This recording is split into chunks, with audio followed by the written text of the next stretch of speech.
Eu sou Marcelo Araújo e vamos começar aqui mais uma edição de A Live, sempre entrevistas interessantes com pessoas das mais diversas áreas. E hoje teremos um super músico aqui, guitarrista, violonista, compositor, arranjador, autor, professor, educador musical, apresentador de programa de entrevista, né? Um café lá em casa.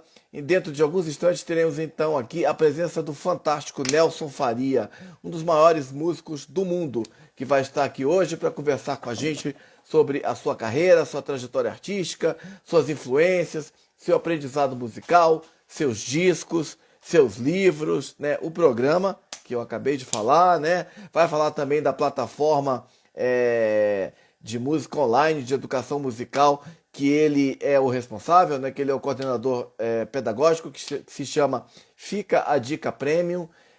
Então, dentro de alguns segundos, teremos aqui a presença de Nelson Faria. Só aguardando, né? Acabei de falar com ele. Ele já estará aqui conosco para iniciarmos este bate-papo musical. Enfim, então, só fazendo uma pequena introdução aqui, né? Nelson Faria tem mais de 40 anos de carreira, já gravou com grandes nomes da música do Brasil e do mundo, como por exemplo o pianista cubano Gonçalo Urubacaba, Ivan Lins, Tim Maia, João Bosco, Milton Nascimento, Zélia Duncan, Cássia Eller, né? Ele também tem uma carreira solo muito bem sucedida, já se apresentou em alguns dos mais importantes palcos de música do mundo, como por exemplo o Montreux Jazz Festival, na Suíça, né? Um festival prestigiadíssimo. Então é isso. Dentro de alguns instantes teremos aqui Nelson Faria para falar da sua carreira, né? Uma carreira que começa ali na década de... Enfim, quando ele ele foi para os Estados Unidos, né? Estudar em Los Angeles. E acabou de chegar o nosso convidado aqui, Nelson Faria. Vou adicioná-lo ao bate-papo.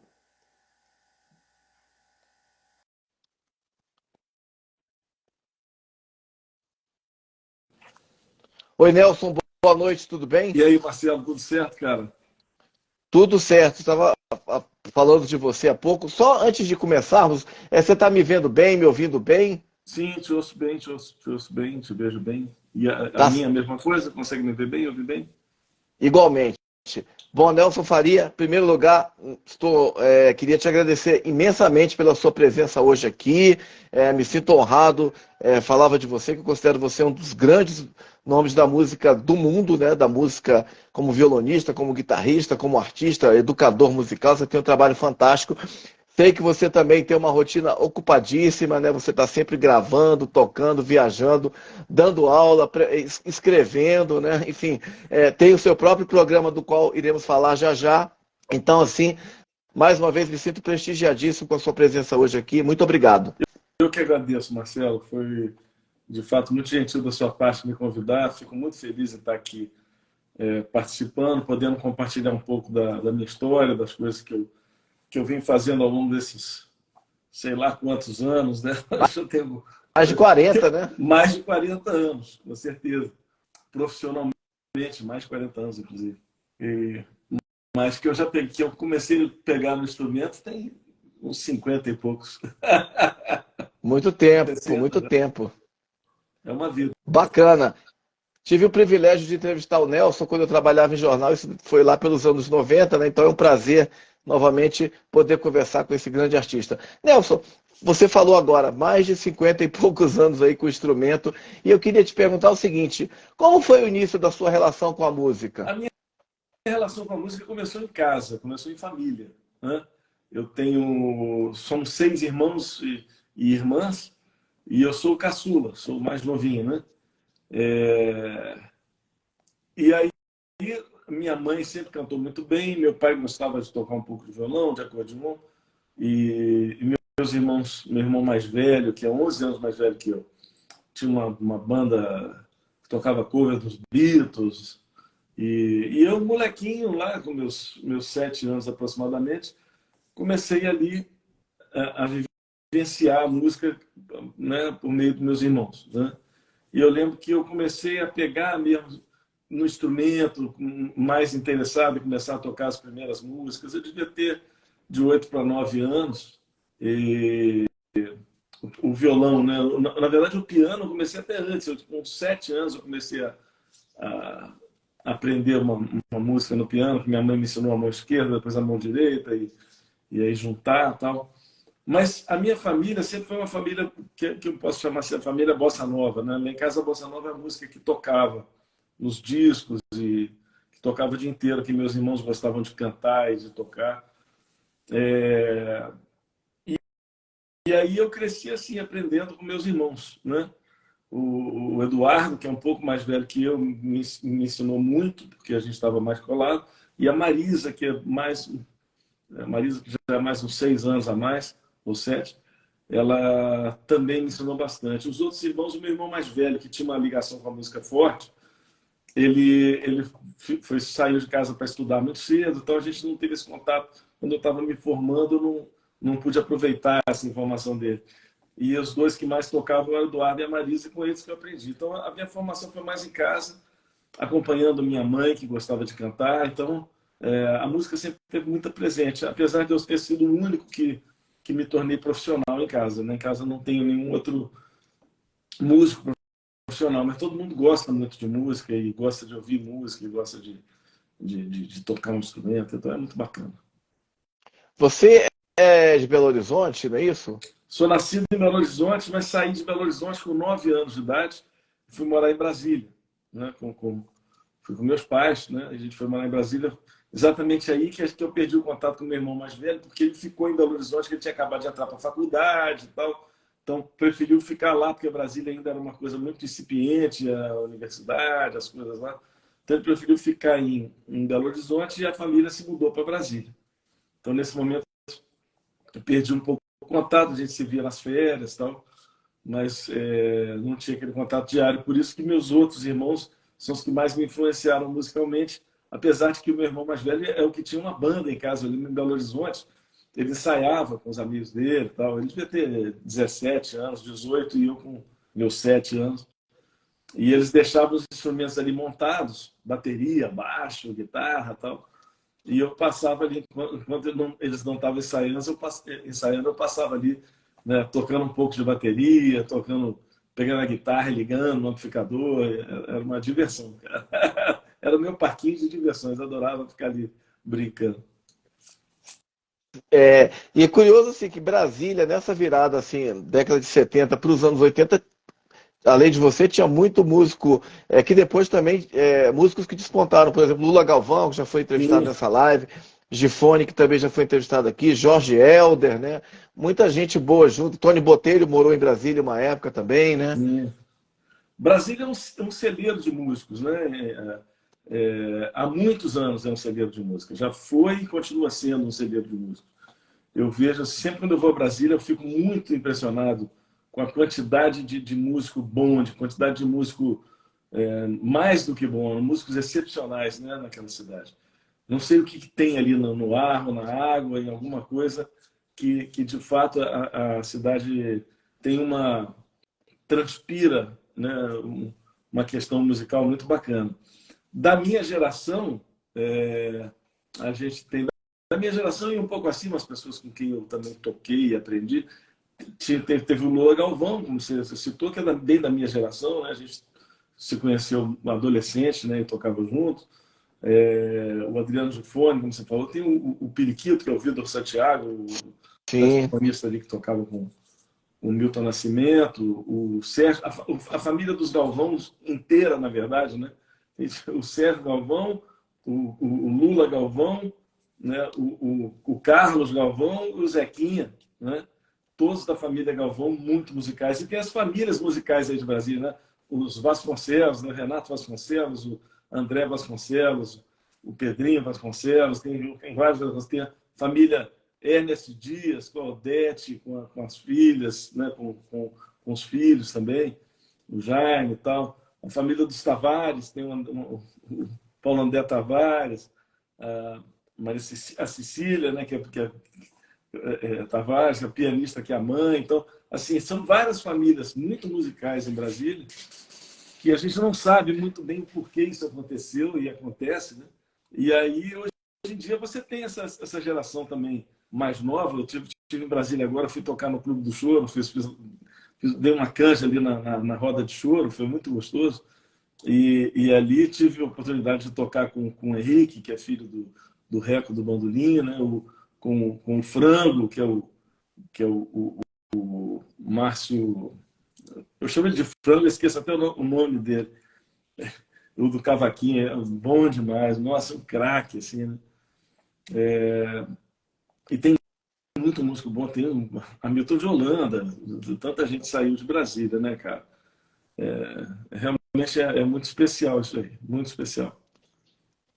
E foi em Brasília que você teve aula também com um mestre aí do violão, né? Inclusive você, eu vi o show seu recente aqui em Brasília, também na Infino, né? Que você citou o Gamela, que também foi professor de vários outros músicos, né? Como é que foi o seu contato com o Gamela? Quanto tempo você teve aula com ele? Que recordações que você guarda dele? Tem recordações incríveis do Gamela. A minha relação com o Gamela começou, na verdade, eu tocava em casa, tocava um violão de acompanhamento, já, já vinha me desenvolvendo, estava ali com meus 15 anos mais ou menos, e eu conheci um cara, um músico aí de Brasília chamado Marcelo Lafetá, e o Marcelo o Marcelo tocava muito bem, e um dia ele me mostrou uma fita cassete, ele botou uma fita para eu ouvir, e aí essa fita estava tocando o Gamela.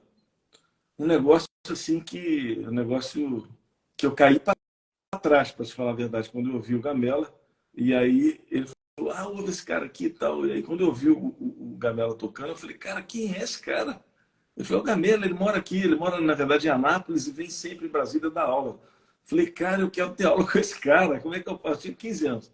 Como é que eu faço para ter aula com esse cara? Aí ele falou, pô, vem comigo na minha próxima aula, que aí a gente, você vai ficar conhecendo ele. Aí eu marquei a próxima aula dele, fui junto. É o Márcio Marinho, estou falando Márcio Marinho, alguém já lembrou aí que é o super cavaquinista. Não é só cavaquinista, não, é um músico excepcional, um cara maravilhoso. Mas aí o Marcelo me levou lá para fazer aula com Gamela e eu já fiquei, né?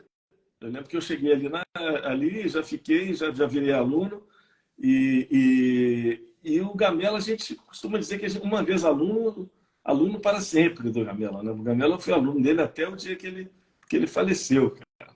Realmente o Gamela é um cara que me ensinou muito a vida inteira. Eu oficialmente aulas eu fiz dos 15 aos 19, eu fiz uns 4 anos de aula com ele. E foi ele que me incentivou para ser músico profissional. Eu tinha muito medo da profissão.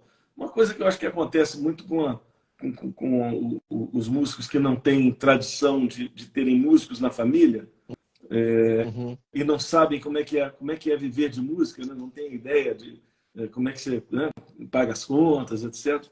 Então eu lembro que eu fazia parte desse grupo aí, né, que a família não tinha a mínima ideia do que era viver de música e eu também não tinha. Então, eu acabei fazendo com 17 anos, fiz vestibular para o UNB aí em Brasília, fiz para economia. E continuei estudando na América, comecei a tocar na noite, tocava com a Zélia, hoje Zélia Duncan. Então a gente tinha um duo, eu tocava com ela, fazia economia na faculdade, então tocava e estudava com Gamela. Até um dia que o Gamela me chamou na competência, falou, Nelson, até quando você vai ficar se enganando, enrolando com esse negócio de Uhum. fazer economia? Você é músico, cara. Você tem que ter fé, cara. Vai lá e vai fazer aquela coisa que você ama, que é aí que você vai ser feliz, que você vai conseguir se realizar, tal. Então o Gamela foi um cara muito importante. Ele me deu o empurrão que eu precisava, sabe?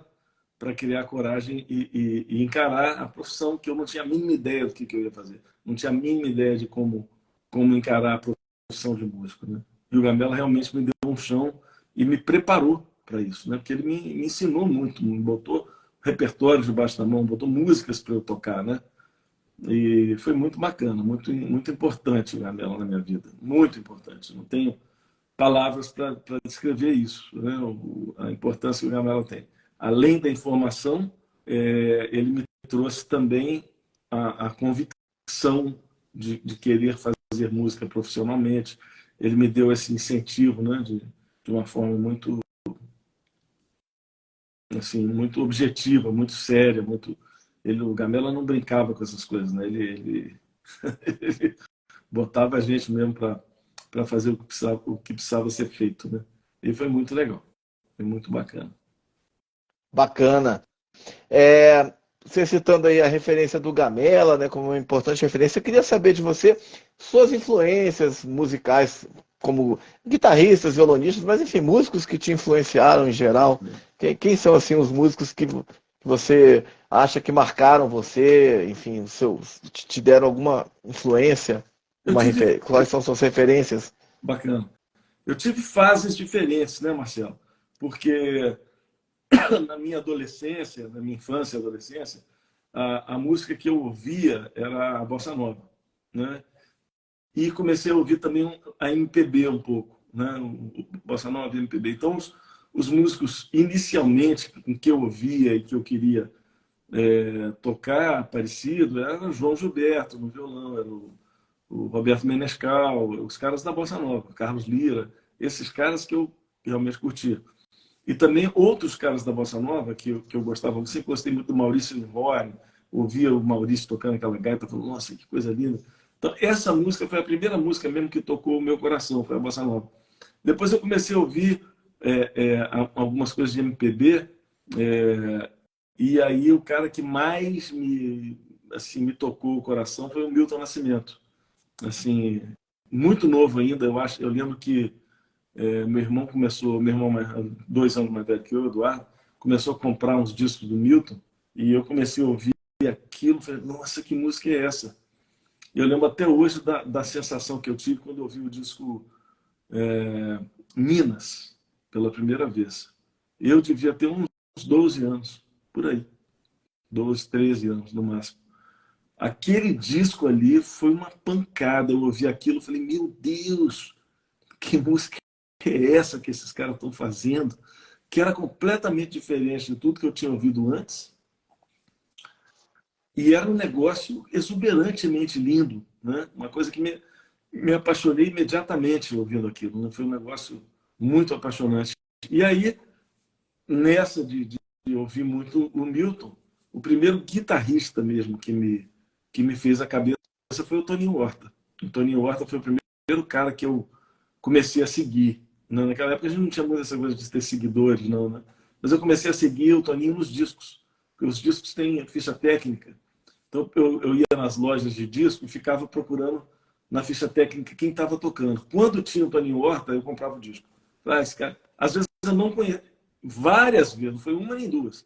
Eu não tinha a mínima ideia quem era o artista que estava na capa, quem era o cantor, não conhecia mesmo. Mas eu via Toninho Horta, me dá aqui, eu vou comprar esse disco por causa do Toninho. Então eu comprava o disco por causa do guitarrista que estava ali tocando, né? E queria ouvir tudo dele, porque eu me apaixonei pelo som do Toninho. E aí comecei a ficar ouvindo muito o Toninho. Então são fases diferentes. Aí conheci o Gamela me apresentou um mundo novo, me apresentou um mundo do jazz, que eu não conhecia nada de jazz, nada, nunca tinha ouvido nada. Meu mundo era bossa nova e MPB, e música brasileira e tal. E aí o Gamela me apresentou o mundo do jazz. Eu lembro que ele começou a me colocar os caras para eu ouvir, né? O Joe Pesci, o Wes Montgomery e tal. E aí quando eu fui estudar nos Estados Unidos, porque o Gamela, um dia, vou contar esse caso porque eu acho que é interessante como é que fui Uhum. parar nos Estados Unidos. Um dia eu cheguei lá na sala do Gamela para ter uma aula e ele falou comigo, Nelson, o Tico Monteiro, um guitarrista aí de Brasília, que foi estudar lá nos Estados Unidos também. Acabei morando lá com ele, dividi um apartamento e tal. Com ele, depois com o Genil Castro, que é outro guitarrista aí de Brasília, campeão. E aí eu lembro que eu cheguei um dia para ter aula com o Gamel falou, Nelson, tem que te mostrar um negócio aqui, cara. O Tico, ele está indo para os Estados Unidos, ele vai estudar numa escola incrível e você tem que ir também. Dá uma olhada nisso aqui. Ele pegou uma fita cassete. Na fita estava escrito assim: The monsters are here. Os monstros estão aqui, né? O Gabriel falou: ouve isso. E aí eu lembro que eu ouvi e caí para trás, porque depois eu vinha conhecer essas pessoas e vinha saber quem era. mas eu lembro que tinha o Ron Astley tocando My Romance, lindo, um acorde de Cord Melody, uma onda na guitarra. Tinha o Joe Diorio. Esses caras eu nunca tinha ouvido falar deles. Ron Astley, nunca tinha ouvido falar. Nunca tinha ouvido falar do Joe Diorio. O Joe Diorio tocando Like Someone in Love. Nossa Senhora, um negócio assim, incrível. E um guitarrista meio fusion, que chamava Pat Martino, que também eu pirei. Eu fiquei, que isso aí? Esses caras são professores nessa escola aqui, cara. É o GIT, Guitar Institute of Technology. O Tico está indo para lá e você tem que ir também. Para com esse negócio de economia, larga esse negócio, vai estudar lá nos Estados Unidos, fala com seus pais. Aí eu fui para casa, pô, conversei com meus pais, falei, olha, não está dando mais para fazer esse curso de economia, não aguento mais, não tem mais saco, sabe? Eu vou para a aula completamente desmotivado, eu vou ser um péssimo economista se eu continuar, eu prefiro experimentar, fazer alguma coisa que eu ame. E aí teve um pequeno estresse ali na hora, mas no dia seguinte meu pai falou, Nelson, vai ser feliz. Então, onde é que você quer estudar? Que escola é essa? Como é que é? Aí fui. E ele me mandou lá para o GIT, eu fui lá para o GIT. E aí tem várias histórias lá, mas basicamente foi isso aí que, assim que eu saí daqui, com o apoio do Gamela, com o apoio da minha família também, que foi muito bacana, que é fundamental, né? Porque você vai se julgar num negócio completamente desconhecido a nível profissional. A minha família tinha uma ideia sobre música, que é uma ideia que muita gente tem sobre a profissão da música. Que assim, ou o cara faz sucesso porque ele vai tocar no rádio, na televisão, ou ele vai morrer de fome.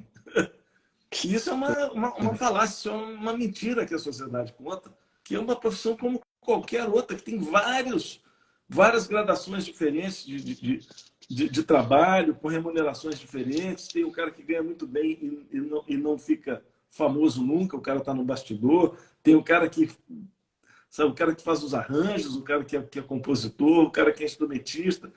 Tem, sabe, tem mercado aberto em música, e música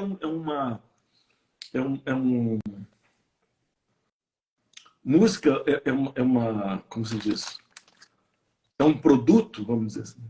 É um produto que gira uma gira uma quantia financeira, faz uma ciranda financeira gigantesca. Não é só no Brasil, é no mundo inteiro. Música dá muito dinheiro. Dá muito. É absurdo o que música faz de dinheiro. É muito. Se você pensa, tem empresas que não seriam nada se não fosse a música. Né? Então existe um... Eu tive agora, por exemplo, uma convenção de uma fábrica muito grande de amplificadores e produtos para ouvir música, para instrumentos musicais, etc. Estive nessa convenção conversando com o pessoal lá, com o dono, inclusive, mostrando como é que é essa cadeia. Né? Quer dizer, a empresa dele tem ali uns 500, 600 funcionários, a fábrica. Então gera... Né? São várias famílias vivendo de música, né? Porque estão fazendo produtos para tocar música, para o músico usar. Então, mais 600 famílias ali. Aí ele falou, pô, além dessas 600 famílias, se você for pegar os representantes que montam suas empresas para fazer a distribuição desse equipamento todo, né? São outras e outras e outras famílias. Depois, se você passa para ver os lojistas, são milhares de lojistas no país, né? Que tem seus funcionários. Então, são centenas de pessoas, centenas de milhares de pessoas vivendo disso, para vender esse produto para quem? Para o músico. Né? Então, todas essas coisas são vendidas para o músico. Então, todo o dinheiro que alimenta toda essa cadeia, né, de geração de riqueza, todo esse dinheiro é feito pelo músico. O músico faz isso, compra seus instrumentos, compra seu equipamento, com isso as lojas sobrevivem, os fabricantes, os distribuidores, assim por diante. Então, assim, é uma cadeia gigantesca. Isso sem falar na parte de escolas de música, na parte de gravação de música, de venda de streaming, de disco, ou seja, é um negócio gigantesco. Eu lembro que eu tinha essa ingenuidade em relação à música, eu tinha essa preocupação, não sabia essa música, como é que era o negócio, profissionalmente, músico. E aí eu lembro que eu tocava com a Cássia Eller, logo no começo, quando a Cássia estava lançando o primeiro disco, a gravadora dela nos levou para a Ilha de Caras para a gente, porque ela queria apresentar um novo produto, Cássia Eller, para o mercado, né? A nova artista, que é um produto, né? No fundo. E aí a gente foi para a Ilha de Caras, teve um super jantar e vários convidados da indústria da música, né? Donos de lojas, contratantes, pessoal da gravadora, diretor, pessoal chegando de helicóptero, né?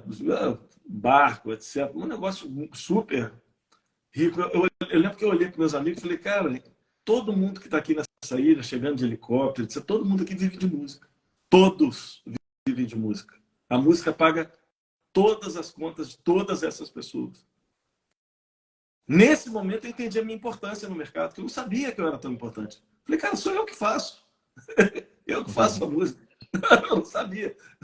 Falei, cara, que coisa engraçada, né? Então, assim, isso me deu vamos dizer assim, uma autoridade de negociação muito grande na minha vida. A partir dali, eu comecei a trabalhar de uma forma diferente na minha vida. Falei, calma, tudo isso aqui gira em torno das coisas que a gente produz. E tudo é interdependente, isso é muito importante entender também. Não é uma coisa em detrimento da outra. Porque se não fossem as rádios, se não fossem as fábricas de disco, se não fossem as fábricas de instrumento musical, eu também não tinha como vender a minha música. Eu não tinha como fazer a minha música. Somos todos interdependentes. Né? Nenhum mais importante que o outro. Né? Um apenas está no começo dessa corrente, né? dessas camadas todas, e o outro está no outro lado. E aqui tem muitas pessoas aqui no meio. Né? Mas você tem aqui, por exemplo, pensando lá nessa convenção que eu tive, tem o cara que fabrica alto-falante. O cara fabrica para quê? Para tocar música. Né? E aí chega aqui no fim, tem um músico que faz a música para sair no alto-falante desse cara. Né? E esse cara ainda consome componentes eletrônicos de fábricas de eletrônica, né, ímãs, e tecido, e madeira, e plástico, e seja o que for que ele usa para fazer os produtos dele. Então, a gente está inserido, né, vamos dizer assim, num círculo de geração de riqueza gigantesco, gigantesco, que gera imposto pra caramba. Esse imposto faz até as estradas, faz as pontes. Você imaginar o que a música faz, é uma loucura. Né? Questão de geração de divisa. Você pega as músicas brasileiras que são tocadas no exterior, elas geram divisas para o Brasil, porque esse dinheiro lá vem para cá. Né? O Garota de Ipanema tocou uma vez lá em Paris, tem um royalties para ser pago aqui. Ou a música de uma música do Luiz Gonzaga foi tocada lá nos Estados Unidos, em Nova York, vai vir um royalties para cá. Então, assim, é importante que a gente entenda. Não sei nem por que eu estou indo tão longe nesse papo aqui. Não sei qual foi a pergunta que você fez, que me vontade. Mas, assim, eu acho muito importante a gente entender essa cadeia produtiva, né? Que é uma cadeia produtiva que gera muito emprego. Alguém comentou aqui, ó, uma cadeia de produção de emprego e renda, exatamente. Então, assim, é uma cadeia produtiva que gera muito emprego, que gera muita renda. E às vezes a gente vê as pessoas falando, não, mas música não dá dinheiro. Mas não dá dinheiro como não dá dinheiro? Não dá dinheiro para quem, porra? Sabe? Que coisa é? Que loucura é essa? Né? A música traz divisas, né? A música é uma commodity, se você pensar nesse sentido. Né? Então, assim, é muito importante. Assim, e aí o bacana quando você entende isso, e quando toda essa cadeia entende esse processo, as pessoas começam a ser valorizadas da forma correta. Né? Então, hoje em dia, você tem as empresas, fabricantes de instrumentos musicais, fabricantes de amplificadores, etc. Essas pessoas entendem o valor do músico que está lá na ponta fazendo a música. Então, ele quer fazer parceria com esse cara. Ele quer fazer, sabe? Se eu tenho uma escola de música e estou formando novos músicos, essa empresa fala, peraí, deixa eu apoiar isso aí, porque aí tem o público consumidor que vai gerar essa riqueza para essa cadeia inteira. Então, quando todo mundo começa a entender a função um do outro, somos interdependentes, né? E não somos... ninguém é mais do que ninguém, mas todos somos parte de uma grande cadeia produtiva, aí começa a ficar bacana. Aí a profissão fica linda para todo mundo, né? É tudo muito bacana. Então, eu acho que a gente precisa... Não sei por que eu entrei por essa seara, mas eu acho que isso aí é muito importante que todos tenham consciência disso. Se não tivermos essa consciência, fabricantes, lojistas, etc., o Bibiano está falando aqui, imagina um despertador sem som, o cara vai despertar com... ou vai despertar com...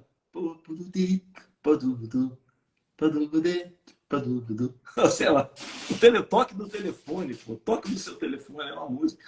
Ou seja, música tem música para tudo.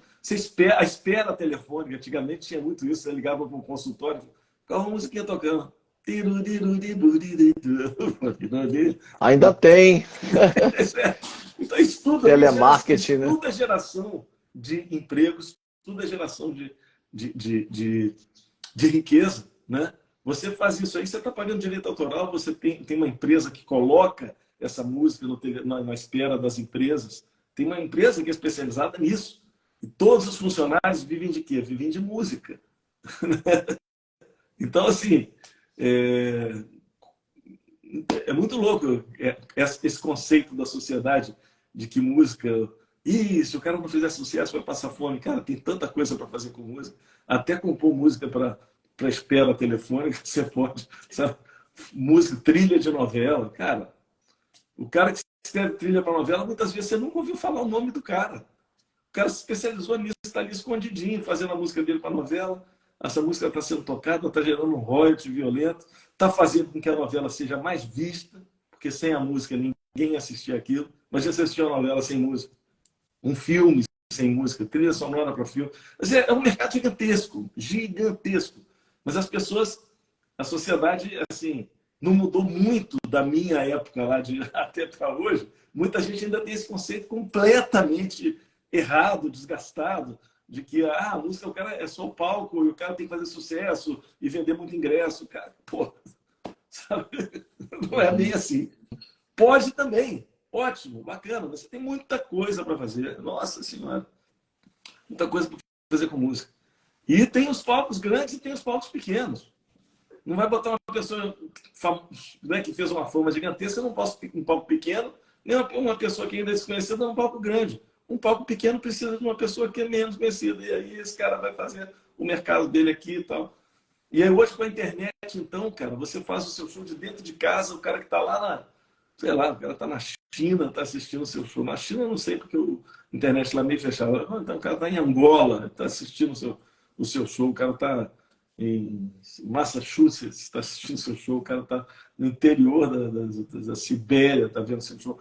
Qualquer lugar. Hoje em dia a internet, então, abriu o mercado de uma forma que nunca tivemos antes. Nunca tivemos isso antes. A gente está, assim, numa fase incrível, né, do mercado da música. Incrível. Agora, é um mercado novo, diferente, e que a gente precisa, todos nós, músicos, né, e todos nós que trabalhamos no mercado da música de alguma forma, precisamos entender o nosso valor nesse mercado, o nosso papel nesse mercado, Primeiro entender nosso papel para poder entender nosso valor, né? Se você não entende seu papel, você não sabe quanto você vale, né? E para que todos possam usufruir dessa geração de riqueza de uma forma bacana, equânime, né? Cada vez mais isso está acontecendo, acho muito bacana mesmo. Eu tenho feito muita relação com fabricantes. Essa semana eu tive nessa convenção, depois fui numa fábrica de cordas, conheci o processo, uma família que fabrica cordas há mais de 100 anos aqui no Brasil. Então, você vê que bacana, tem aí um cara fazendo cordas, essa família toda vive de música, dos músicos que compram cordas para colocar nos seus instrumentos, né? Isso aí tá uma família que vive disso há anos, já está na terceira geração. Então, assim, é muito legal. é muito legal você entender o mercado, entender essa geração de empregos e essa geração de riqueza, né? O quanto a música é responsável por isso. Nessa hora me dá uma honra enorme, sabe? Pô, que bacana, que profissão linda essa nossa. Não, não que seja melhor do que outras, né? Mas eu posso ficar muito feliz de ter abraçado uma profissão que é tão bacana, que gera tanta riqueza, né? E que movimenta um mercado tão gigantesco, né? Realmente é muito bacana. Adoro essa profissão. E o Gamela foi um dos caras que me empurrou para isso, né? O Gamela falou: não, Nelson, você é músico, cara. Tá com medo de quê, cara? Eu falei: Gamela, eu tô com medo de tudo. Uhum. Eu não tenho a mínima ideia. Eu tenho um amigo, o Gilson Perezeta, que ele fala assim: a gente precisa aprender como transformar as nossas notas musicais em notas que possam pagar as contas. Isso é um processo, de fato, é um processo, é uma coisa que a gente tem que aprender, né? Mas é muito legal. É muito... E a música, ela é boa. Desculpa, Marcelo, eu abri a matraca aqui. Uhum. Não, fica à vontade. Mas assim, a música tem um outro lado ainda que eu acho genial, é que você não precisa ser profissional da música. A música, ela é democrática. Todo mundo pode fazer música. Em alto nível, inclusive. Em alto nível. A gente teve uma experiência esse ano, pela segunda vez, que foi fazer o Camp da Música Brasileira, onde a gente reúne pessoas, em sua maioria, amadores, músicos amadores, né? E essas pessoas se juntam para fazer música, sob a orientação de alguém que tenha mais experiência. Então a gente divide os grupos, são grupos de prática de conjunto, que ensaiam, preparam as músicas, depois se apresentam no palco, com toda a estrutura, luz, som, etc., bons instrumentos e tal. E a gente faz isso uma imersão. São 4 dias, cara, imerso na música, de manhã, da hora que acorda. Né? Tem uma frase que ficou famosa lá, que um participante que falou no primeiro camp, ele falou assim: acorda fazendo som e vai dormir fazendo som, né? O dia inteiro fazendo som, né? Então, a gente traz essas pessoas que são amadores. Às vezes o cara é um médico, às vezes é um cara, sei lá, um lojista, um balconista, às vezes é o cara um professor de matemática, tem lá um professor de física que vai, tem outro que é professor de educação física, tem outro que todas as profissões, tem um bancário, né?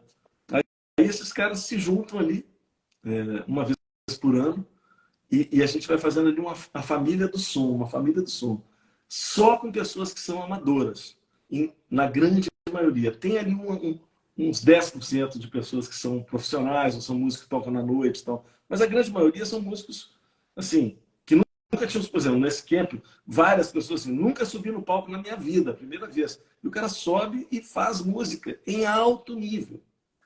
Então, assim, é muito legal. A música tem essa dimensão de que ela não é propriedade de ninguém. Ela não é propriedade daquele cara que é um virtuoso, que toca muito bem. O cara é um profissional, um virtuoso da música. Ah, que legal. Só que o outro cara também que toca 2 acordes, ele também faz música, também agrada, também tem o público dele que vai curtir com ele, que vai se divertir, que vai, né?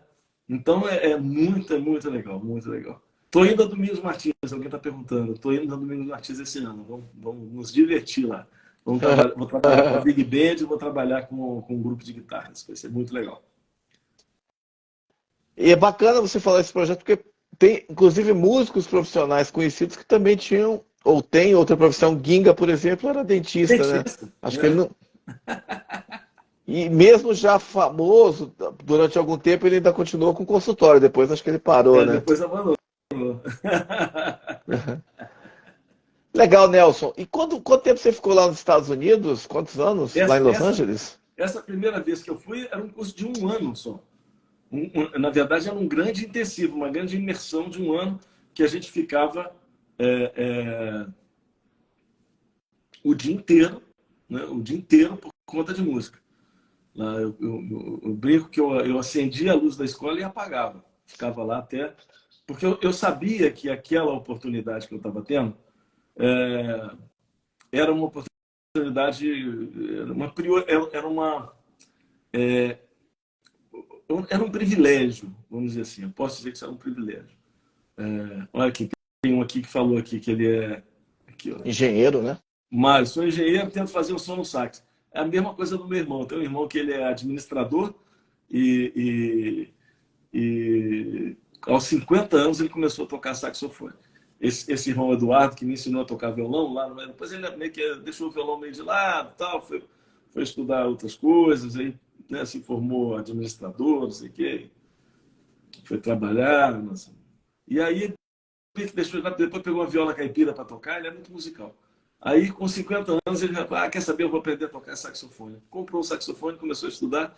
Vocês viram no último camp, ele arrasou, tocou lindamente. Ele foi lá no camp, nos dois camps, no primeiro e no segundo. E já vai no terceiro. Hoje ele me confirmou, falou, tô indo ano que vem, tô lá no camp. Eu falei, tá bom. E... Mas aí parei aqui por causa disso, esqueci o que a gente estava falando. O que a gente estava falando? Lá, você falou que ficou um Um ano, né, ano, nesse intensivo lá. O GT era assim, era um curso muito intensivo, e era um ano só. Né? A gente ficava lá um ano, se quiser ficar mais tempo, começava do zero de novo. Só tinha aquilo ali. Depois ele se transformou numa faculdade de música. E aí era um curso de 3 ou 4 anos. Mas quando eu fui, era só um curso técnico, né? Como se fosse um curso técnico. E aí eu fiz lá por um ano. Aí voltei para o Brasil, transferi de economia para música, na faculdade que eu estudava, em Brasília, na UNB. E aí fiquei em Brasília por mais um ano e pouco, me mudei para o Rio de Janeiro, a convite de uma universidade no Rio, onde eu fui dar aula. Então, eu ainda não era formado na outra, vim dar aula aqui no Rio. Esse que ano? Hein? Não, aula de guitarra. Não, o ano? Isso foi em 1987, quando eu me mudei para o Rio. Eu estava com 23 anos.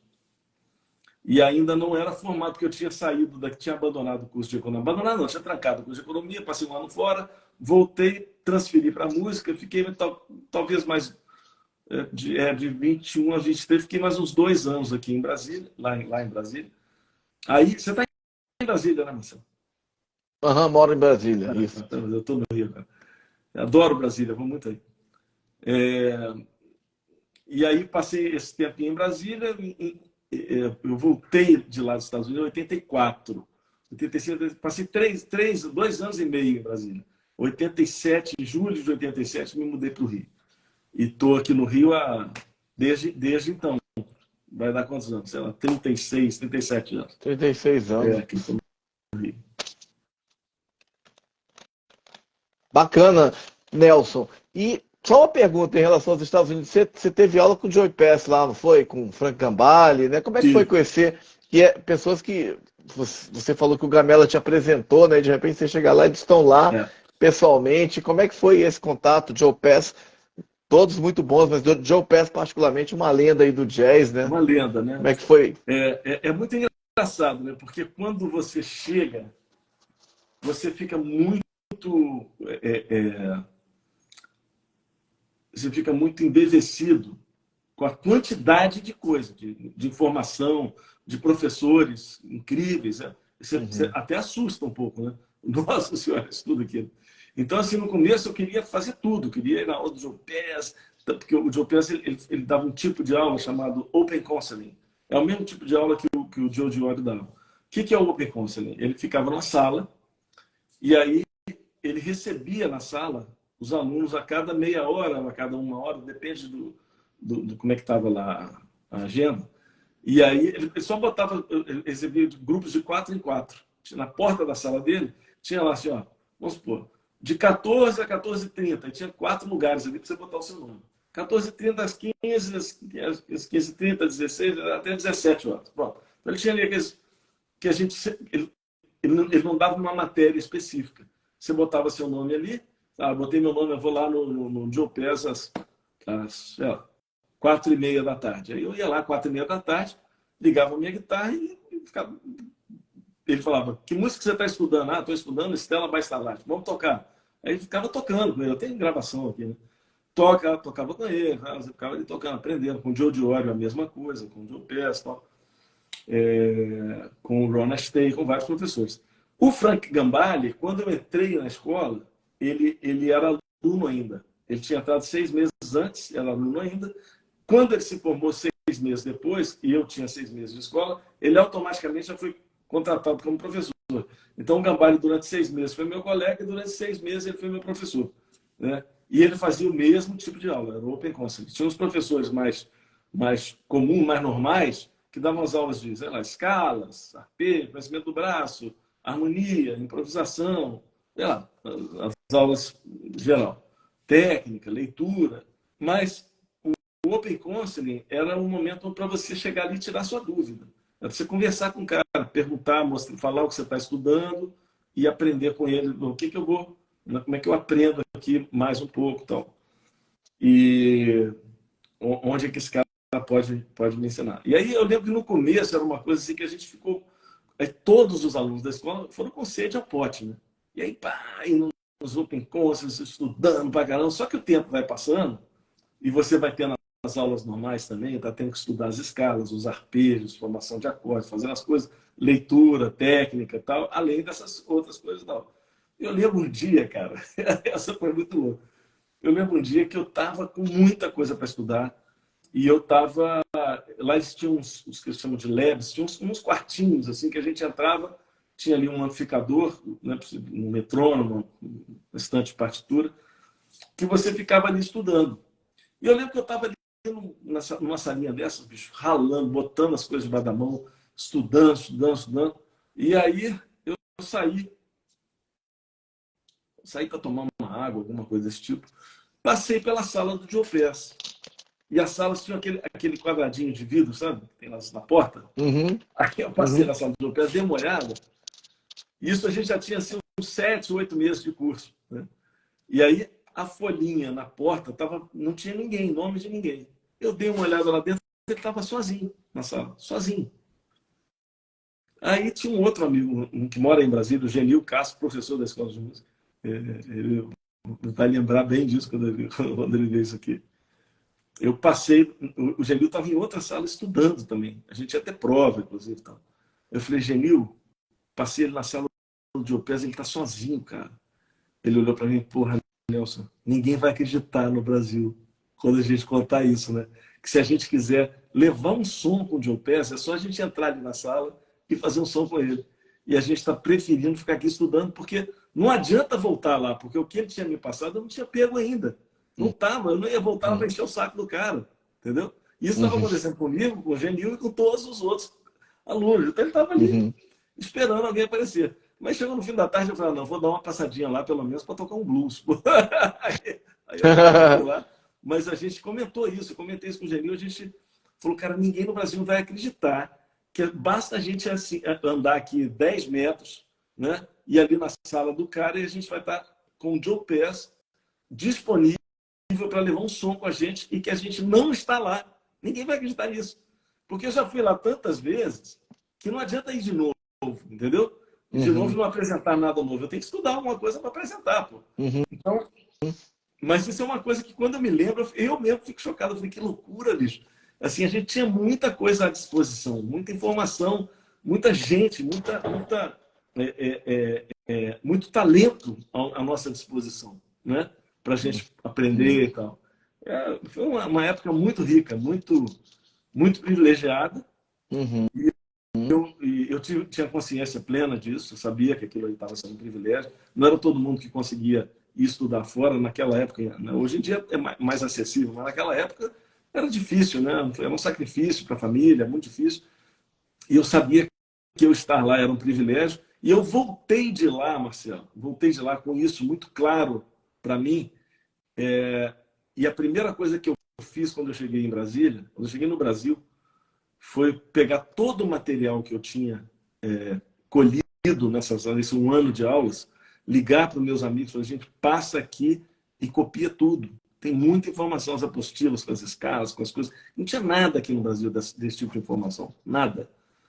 E comecei a dar aula quase como uma missão. Eu falei, cara, dar aula, eu passar essa informação para frente é uma missão. E aí, com o tempo, eu fui amadurecendo, fui criando a minha carreira, fui para os palcos, resolvi ir para os palcos. Né? Eu tinha muita vontade de montar uma escola de música, mas ao mesmo tempo eu queria estar tocando. Então eu vim para o Rio de Janeiro, fui para o palco. Né? Primeiro toquei 5 anos com a Cássia Eller, depois fui tocar com a Leila Pinheiro, depois fui tocar com o João Bosco, aí eu fiquei 12 anos com o João Bosco. Então foi, né, fazendo a minha carreira palco. Né? E nesse momento eu não tinha como ter uma escola de música, porque eu estava viajando, estava em turnê o tempo inteiro na minha vida. Né? Eu passava mais tempo com os colegas de banda que com a minha família. Né? Eu brinco aqui em casa. E, brinco, mas é verdade. Né? Quando eu tocava com o João Bosco, a gente às vezes saía, ficava 2 meses entre Estados Unidos e Europa, e voltava, passava 2 semanas em casa e saía para a turnê nacional, e assim por diante. Você sempre está tocando. Né? E aí, quando surgiu a oportunidade de fazer um curso online, eu falei, cara, é isso que eu tenho que fazer. Eu tenho que fazer um negócio onde eu possa continuar com a minha carreira nos palcos e possa estar compartilhando aquelas coisas que eu sempre quis compartilhar de uma forma mais eficiente. Porque o que eu fiz de compartilhar? Eu sempre preocupado, querendo compartilhar, né? Fiz o primeiro vídeo aula de guitarra do Brasil. Foi lançado pela Giannini. Primeiro vídeo aula chamado Toques de Mestre. Na verdade, foi uma série. Era uma aula minha de guitarra, uma aula do Arthur Maia de baixo e uma aula do Ulisses Rocha de violão. Um vídeo para cada um. Coleção Toques de Mestre. Foi a primeira iniciativa de vídeo aula no Brasil. Foi essa. E eu estava lá na aula de guitarra. Depois eu escrevi meus livros. Né? Foram 8 livros escritos que acabaram sendo traduzidos em várias línguas. Tem livro em japonês, tem livro em inglês, em italiano, em russo, tem em português. Pô, estão umas 5 línguas aí, meus livros. Estão espalhados pelo mundo todo, as informações. E quando eu tive a oportunidade de fazer uma escola de música online, eu falei, cara, é isso aí que eu quero. Né? Uma escola de música online. Isso aí que vai ser a coisa mais bacana, né? De se fazer, porque aí eu tenho a possibilidade, né, de muito eficiente com as aulas online, é muito eficiente, né, cara? Porque você ensina para o cara no vídeo, depois você pode tirar dúvida assim, igual a gente está conversando aqui, ó, né? Não, peraí, assim, assado e tal. Então, assim, funciona muito bem, é muito bacana. Estou muito feliz com tudo isso que está acontecendo em termos de possibilidades da minha vida, assim, estou numa fase de abrir novos horizontes e leques. Está muito bom. Isso aos 60 anos, então me sinto um garotão. Que bacana. Nelson, então, quando você, enfim, teve essa carreira didática, né, que você tem, né, agora com a plataforma online, mas também os seus livros, né, a sua preocupação, então, foi essa, de compartilhar esses conhecimentos, né, de democratizar o acesso, né, o aprendizado, né, que quem enfim, não é tão jovem, né, mas lembra aí de como era antes, né, eu, inclusive, já entrevistei alguns músicos e perguntava contemporâneos seus, né? Mas na sua época materiais eram difíceis de ser encontrados, né? Livros didáticos eram muito caros, né? Não tinha. O que tinha era importado, eram caros. E o músico que sabia, infelizmente, o que acontece? Quando o cara faz um esforço gigantesco para conseguir alguma informação, ele acaba retendo aquilo para ele. Ele retém, ele não quer compartilhar. Então a gente teve uma geração anterior à minha, que infelizmente foi uma geração de uma certa forma um pouco egoísta. Não Uhum. todos, né? Claro que tinha suas exceções, mas tinham muitos músicos que tocavam até de costas. E eu fazia um acorde mais bacana, eu fazia de costas para você não ver o que ele estava fazendo. Era muito engraçado. Hoje em dia isso não cabe mais, né? Porque no mundo de hoje o compartilhamento é uma realidade. Assim, hoje em dia até virou um pouco do avesso isso, né? Porque às vezes o cara compartilha uma coisa que ele ainda não aprendeu. Tem muito isso Uhum. também na internet. Você vê o cara compartilhando um negócio, calma, calma, bicho, você está falando bobagem aí, tem coisa errada aí, calma. E o cara vai lá ensinando. Mas tá bom, porque o mundo agora virou um mundo exatamente você passar para frente aquilo. Né? Outro dia eu estava conversando com um cara, o cara falou, pô, conheci um cara que fazia, ele se inscreveu no curso de piano, ele assistia a aula de manhã e de noite ele estava dando o curso dele. Com a mesma. Tá bom. Caramba, isso foi mais rápido que o Frank Gambale. Legal, Nelson. E a plataforma, como é que as pessoas podem, enfim, se inscrever, né? O endereço e tal, para Ó, participar, para. a plataforma chama-se Fica a Dica Premium.com.br. Uhum, É um site.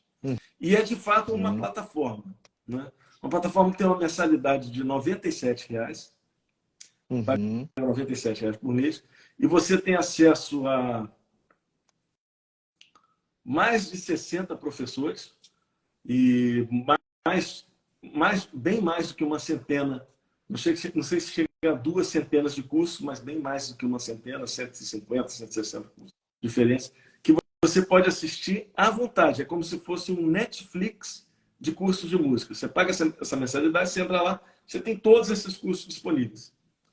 Cursos que entraram recentemente, um curso que entrou recentemente, por exemplo, que é um curso que virou um xodó aqui nosso, é o curso do João Bosco. O João Bosco nos deu esse privilégio de poder ter o curso dele.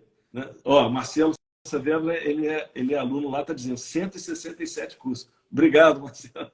Ele é assinante da nossa plataforma, um violonista, um craque, um super violonista, que estuda na nossa plataforma. Tem 167 cursos de, sei lá, 60 professores diferentes.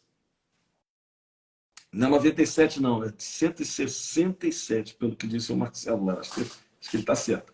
E a gente tem curso do João Bosco, tem curso esses cursos que eu vou falar agora são cursos que a gente chama de Aprenda com o Compositor. Eu descobri que a melhor forma de você aprender a música é com quem fez. O cara compôs a música e vai te mostrar exatamente como ele faz os acordes, como ele faz a batida e tal. Então a gente tem curso do João Bosco, ensinando as músicas dele, do João Donato, ensinando as músicas dele. Tem curso do Roberto Menescal, ensinando as músicas dele, da Joyce, ensinando as músicas dele, o Toninho Horta, ensinando as músicas dele. Tem vários. Filó Machado, eu vou ficar falando aqui, vou esquecer. Né? uhum. E aí você tem cursos de violão com, por exemplo, com o Ulisses Rocha, com o Fábio Lima, com a plataforma, a Emanuela está perguntando, Fica a Dica Premium.com.br. Fica a Dica Premium. Não sei se é o melhor nome do mundo, não, mas é esse que a Ah, gente fantástico. inventou. Fica a Dica Premium. Então, Fica a Dica Premium.com.br. E aí a gente tem esses professores todos do piano, tem o Antônio Adolfo, tem o Gilson Peranzeta, tem o Kiko Continentino, né? Vai entrar agora o curso do Marcos Nini Richter, tem curso do Kiko Freitas na bateria, tem curso do... Acabaram de citar aí esse curso do Kiko Freitas Exatamente. Tem um nos curso maravilhoso comentários. que ele está falando aqui, o Marcelo está me lembrando, um curso que chama A Música do Hermeto Pascoal, que é o Jovino Santos Neto, que é o pianista que tocou com ele por 20 anos, montou um curso só para você entender a música do Hermeto, com play-alongs, com faixas interativas, né, onde está assim, a música, depois a música sem o baixo, sem a bateria, ou sem o piano, ou sem a guitarra, e aí você assume um desses lugares para tocar ali, com partitura para todo mundo, e ele explicando como cada instrumento é tocado na música do Hermeto Pascoal. É incrível. Tem curso de leitura, curso de técnica, curso de teoria musical, curso de harmonia, de improvisação, modos gregos, acordes, formação de acordes, estilos, ritmos, samba, bossa nova e repertório. É muito grande. Se eu falar tudo aqui, eu vou ficar muito tempo falando. Fantástico. E os professores são incríveis. Né? Tem o Ney Conceição, professor de baixo, o Adriano de Fone, próprio que você falou também, professor lá. Então a gente tem muitos colegas músicos assim, excepcionais que estão ali compartilhando suas informações e eu faço a coordenação pedagógica de tudo. Então, tudo passa pelo meu crivo ali. Né? O Hélio está falando o melhor curso do Brasil. Obrigado, Hélio. Bacana, fico feliz. A gente, de fato, o Jovino mora em Seattle, exatamente. E a gente, de fato, acabou de ganhar esse prêmio. A gente estava aí no PPM em Brasília, que é o Prêmio Profissionais da Música, e a gente ganhou o Uhum. prêmio de melhor escola de música. Então, estamos muito felizes com isso, né? Melhor curso de instrumentos, na verdade. O prêmio que a gente ganhou. Melhor curso de instrumentos do Brasil. Parabéns aí pelo prêmio. E é fantástico, né? Menos de R$ 100 você ter acesso a tantos professores bons e tanto material, né? Quando que você vai ter uma oportunidade É assim? incrível. E a gente ainda tem mais uma coisa para avisar para a rapaziada aí. A gente tem uma coisa que é o seguinte: você pode entrar 7 dias, você se inscreve, R$ 97. Fica uma semana. Não gostou? Sai e recebe o seu dinheiro de volta. R$ 97 de volta. Não precisa falar nada. Ah, estou saindo por causa disso, por aquilo. Não, só você sair que você recebe o seu dinheiro de volta. Você só manda um e-mail, estou saindo, pega o seu dinheiro de volta. Porque a gente não quer que Como não ninguém lá, a gostar, né? gente não quer ninguém lá que não esteja de fato interessado, né? Alguém está perguntando aqui, eu posso entrar só por ter certeza? Como é que é? Por Entendo o que ele falou. 30 Professor, dias. tem certeza? Só entrar por 30 dias para o senhor tirar dúvidas? Pode entrar só por 30 dias e você vai ter, ou você vai ter a minha. Na verdade é o seguinte, vou explicar como funciona para você poder tirar dúvidas comigo. Quando você entra, quando você assina o Fica a Dica Prêmio, você também é uma opção, tá? É gratuita, não tem nenhum custo extra para isso, mas você entra para um grupo de Telegram. Nesse grupo de Telegram, você tem ali os professores e os assinantes, todos nós ali juntos. Nesse grupo de Telegram, você pode fazer perguntas e eu respondo. Então, se você entrar, não precisa nem entrar de 30 dias, você pode entrar por 7 dias, fazer a sua pergunta, eu vou te responder, você sai e não paga nada, certo? Ou você fica 30 dias e você vai ter acesso não só a mim, como a outros professores, e vai ter aí, como o Marcelo está explicando, toda segunda-feira, aliás, hoje é segunda-feira, Hoje é segunda. acabou de acabar. Toda segunda-feira tem um aulão ao vivo que a gente dá, aberto a todos no YouTube, que depois a gente fecha e fica só para os assinantes do Fica a Dica Prêmio. Toda terça-feira a gente tem uma que a gente chama de monitoria. O que é isso? É um professor que fica durante uma hora no Zoom respondendo pergunta de alunos. Tá? Além disso, tem também, toda terça-feira, às 4h30 da tarde, eu fico no Instagram respondendo perguntas gerais. Né? Então, assim, particularmente no nosso grupo do Telegram e na monitoria, você vai ter aí perguntas e respostas. Além disso, você tem toda segunda e quarta um grupo de estudos orientado por uma pessoa que trabalha conosco. Ele não tem, ele até tem até algumas aulas lá. É um músico, mas que ele fica orientando as pessoas em que aulas elas devem, quais aulas elas devem escolher para fazer. Então o cara fala, estou estudando isso e aquilo, ou então eu gosto disso e daquilo. Ele vai falar, então você pode estudar isso, você pode estudar aquilo. Na verdade, acaba sendo um grande encontro esses grupos de estudo, de bate-papo, de troca de informações, é muito legal. E quando você entra para a plataforma, você ainda tem a possibilidade de agendar uma visita guiada. Uma visita guiada que você vai falar com uma pessoa que vai estar te orientando. O que você gosta? Eu gosto disso, daquilo. Então, presta atenção, tem esse curso aqui que é legal, tem esse aqui que é legal, você pode fazer. Aqui tem umas aulas que são bacanas, aqui tu fala sobre esse assunto. Aí você já entra, já entende como funciona ali a navegação do site, já entende o que você tem para trabalhar, e aí é por sua conta. Sua conta e risco. É bom demais, Nossa, cara. Assim, eu sou apaixonado por isso. Apaixonado mesmo. Porque foi a primeira vez que eu encontrei uma ferramenta tão eficiente para compartilhar informação. Eu nunca vi nada mais eficiente do que isso. Eu tive videoaula. Tem videoaula que deve estar no mercado. Quer dizer, não está no mercado até hoje, mas outro dia eu vi, o Tiago, que trabalha com a gente, me mandou uma cópia. Falou, olha essa fita aí. Ela que eu gravei, eu tinha 20 e poucos anos. Eu tinha cabelo, era magro. E aí... mas eu tive videoaula, a videoaula vai, o livro também vai, é muito legal. Mas a pessoa não tem acesso a você. Se a pessoa tem alguma dúvida, ele não tem a quem perguntar. No curso online, o cara teve uma dúvida, ele manda uma pergunta ali no texto, embaixo do vídeo ali onde ele está assistindo, tem um lugar de comentários. Ele faz uma pergunta e eu respondo ali mesmo. Não, se ele está com mais pressa, que isso às vezes demora um pouquinho para responder, ele vai no grupo do Telegram e fala, olha, como é que é isso aqui? Às vezes eu respondo direto, mas como eu já respondi tanta gente, a gente tem uma equipe informal de assinantes que são músicos já muito experientes. O Marcelo Saavedra, por exemplo, que está aqui, é um que adora estar sempre respondendo e faz isso de uma forma brilhante.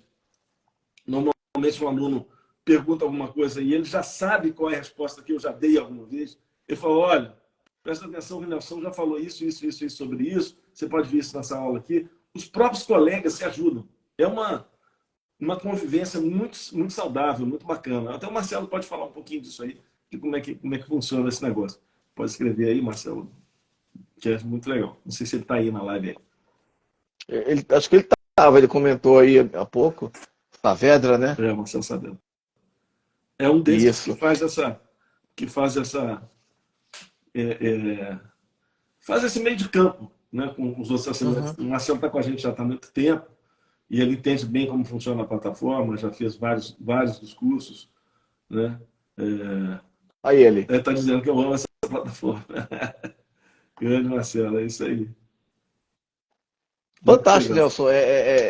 Tecnologia, né? Contribuindo para a educação musical, né? E proporcionada por mestres, né? A pessoa ter acesso a um músico como você, como Antônio Adolfo e tantos, Joyce, tantos que você citou aí, né? Fantástico. É muito bacana. Cara, ó, tem um curso, por exemplo, tem um curso da Leila Pinheiro sobre o curso da Leila chama A Construção do Artista, onde ela conta a história dela inteira, né, até hoje, mostrando as dificuldades, aonde ela aprendeu, como é que ela resolveu, as opções que ela tomou. É muito interessante. Tem um curso, por exemplo, de produção com o Mugi Canazzo. O Mugi Canazzo é um dos caras que mais tem Grammys dos produtores brasileiros, que mais tem Grammy, né? Que produziu João Gilberto, Rita Lee e todo mundo. Né? E lá fora, mora em Los Angeles há muitos anos, há 20 anos. E lá já produziu todos também. Cara, um craque. Né? Já teve até envolvido na gravação do Michael Jackson, só para você ter uma ideia. Então, o Muki Canazzo é professor nosso lá. Ele tem um curso sobre produção musical. Muito bacana mesmo. Assim, é bem legal. Bacana. Nelson, uma pergunta, se você citou aí ao longo dessa nossa conversa aí os mestres com quem você já tocou, João Bosco, né? Inclusive, alguém no começo da live fez a pergunta, eu guardei para essa hora, né? Perguntando como é que era a convivência com o João Bosco e com o Nico Assunção. E, enfim, você tocou com o Milton Nascimento, que você citou, falou do impacto que ele causou na sua vida, né? Quando você escutou ele aos 12 anos de idade, né? Enfim, você tocou com o Ivan Lins, Tim Maia. Enfim, a gente poderia ficar horas aqui falando Gonçalo Rubalcaba, né? Pessoas com quem você tocou em estúdio ou nos palcos, né? O que ter conviver, né? Ter convivido e conviver com essas pessoas todas trouxe e traz de bagagem para a sua vida? Como artista, mas também como ser humano, né? Conhecer tanta gente diferente, bacana, né? Criadores, como você, né? Eu vou parafrasear o Nico Assunção. O Nico Assunção foi um dos músicos mais geniais com quem eu já convivi e tive a oportunidade de tocar. O Nico Assunção era um músico completamente fora da curva, né? Um músico excepcional. E eu tive essa honra na minha vida, essa oportunidade incrível de ter sido amigo do Nico, muito amigo. A gente conviveu muito e tocou muito junto, né? E o Nico tem uma vez ele falou um negócio que me ficou, vou parafrasear ele. Ele fala, Nelson, tem horas que a gente está tocando com alguém que a gente admira tanto, que dá vontade de parar no meio do show com um caderninho e chegar, bicho, me dá um autógrafo, cara, por favor. É mais ou menos isso. E tocar com um cara como o João Bosco, um cara que eu, desde novo, quando eu peguei o violão pela primeira vez, eu ouvia João Bosco, né? Quando eu comecei a me entender por o que tocar, aquele violão me cativou, aquele violão, pô, que violão é esse, né, cara? Que forma incrível de tocar violão e de cantar e tal. Depois vim a ser arranjador do João Bosco, escrevi é, é, tanta coisa, né? Tanto arranjo para o João, para gravação, para show, para orquestra, big bands e tal. Eu fiz muita coisa, né? É,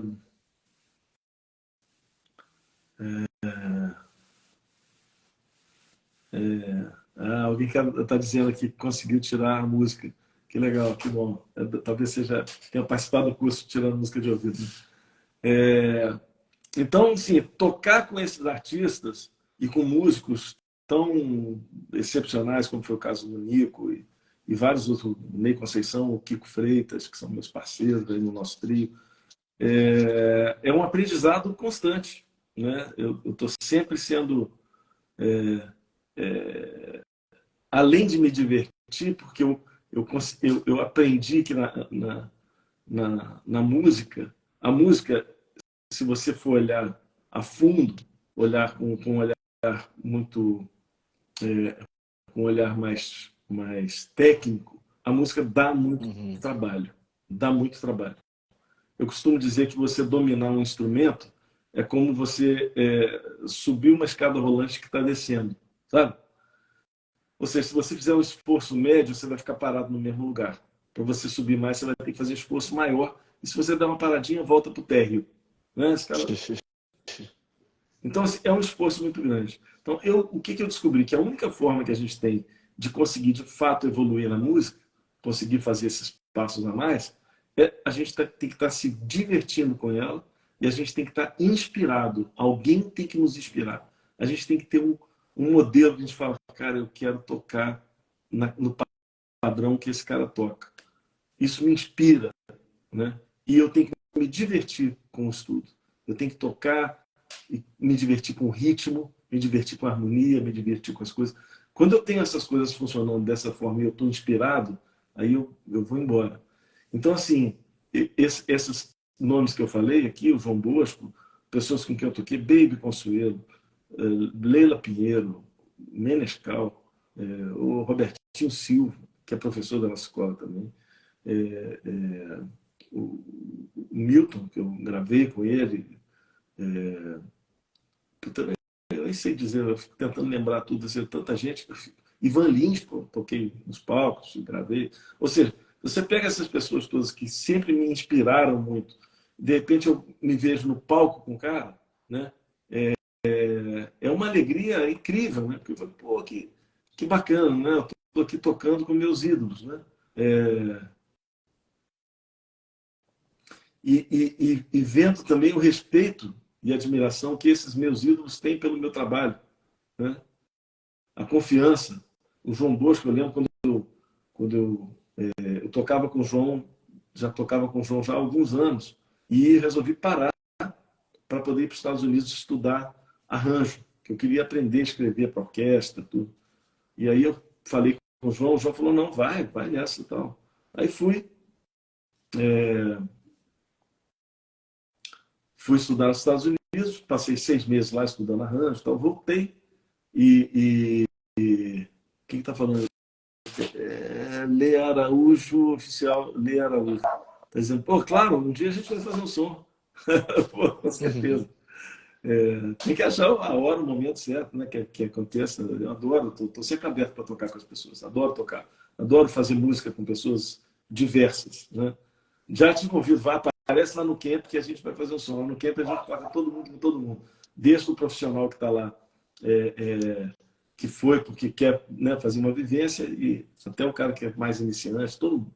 Muito legal. Eu parei para ler isso aqui e já perdi o fio da minha aula de novo. O que eu estava falando de.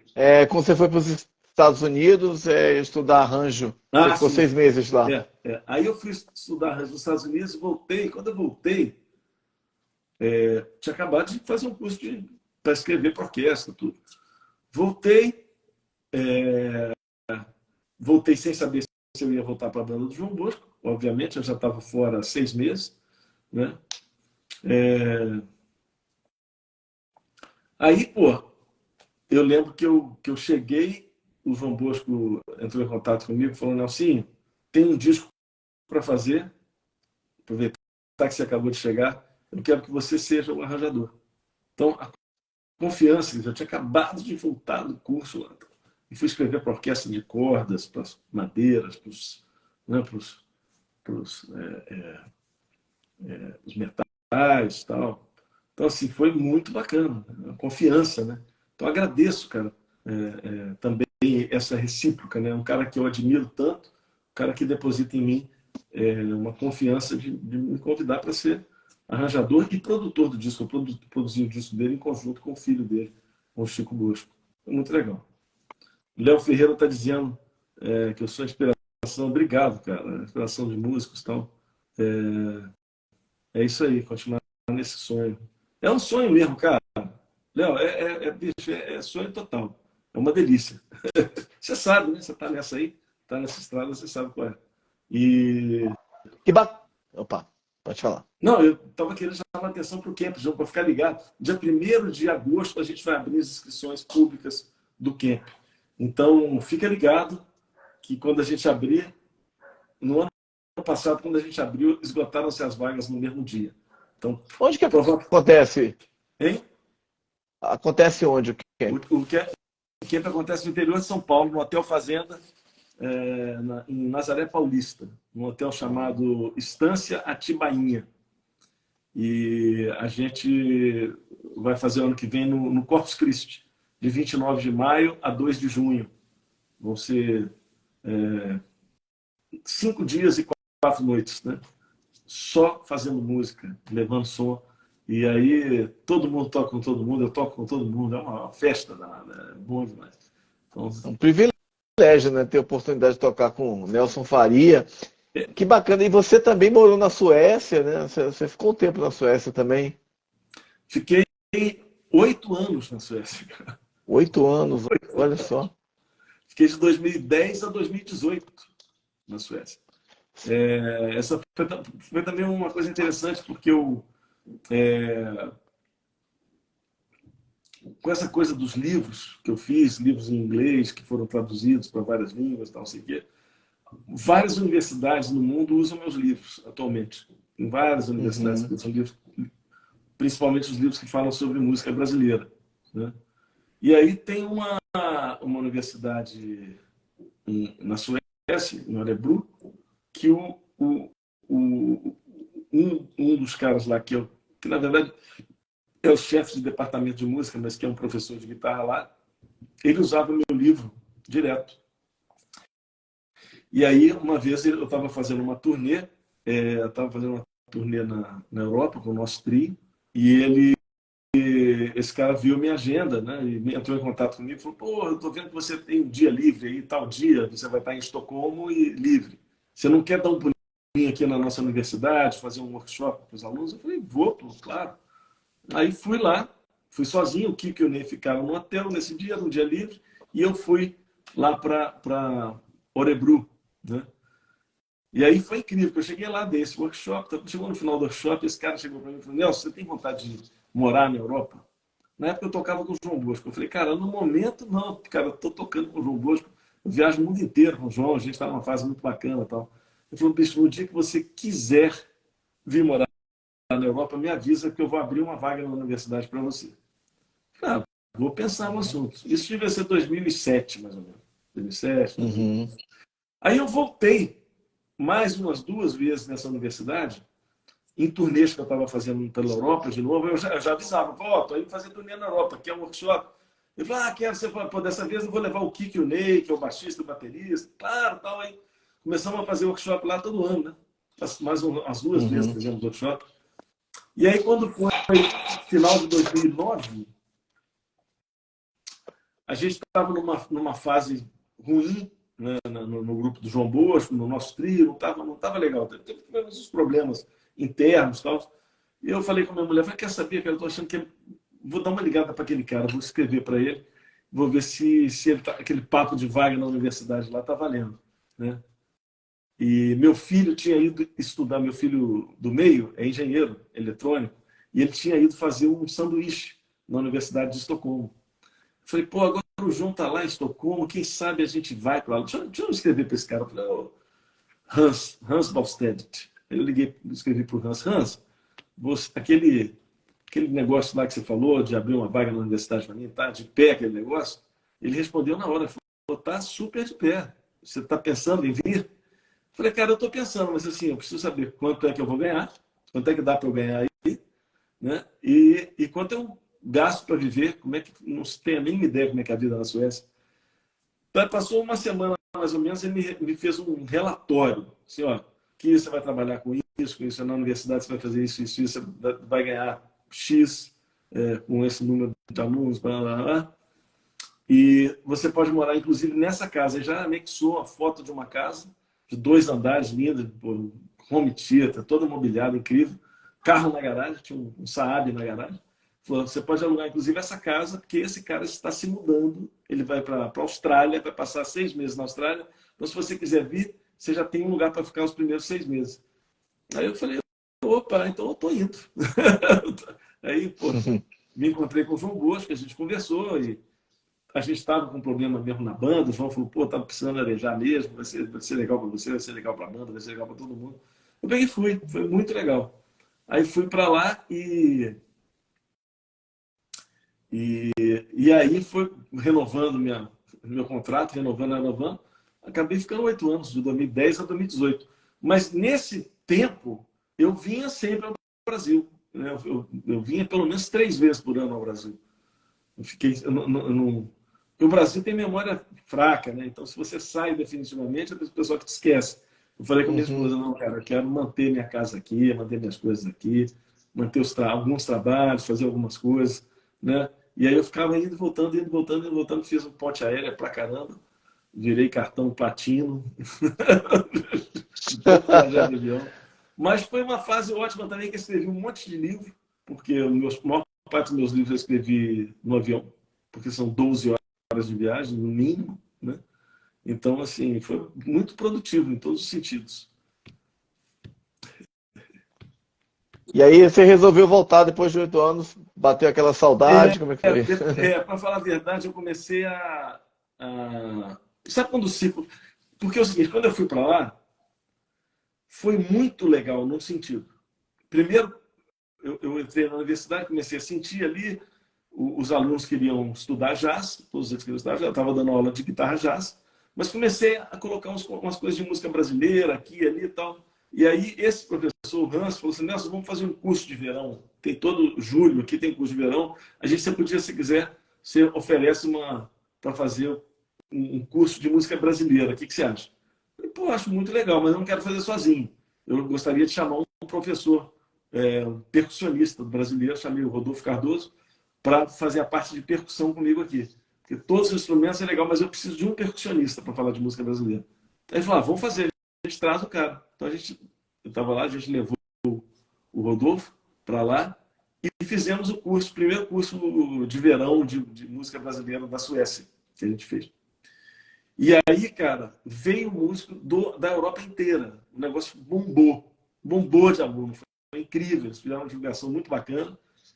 Foi um sucesso total. E aí, acabou esse curso, aí reunião com o diretor do departamento, sei o que, o cara falou, Nelson, temos que instituir na universidade uma matéria, música brasileira. Isso é muito importante para nós. Vamos fazer uma matéria. Você está aqui, vamos aproveitar isso.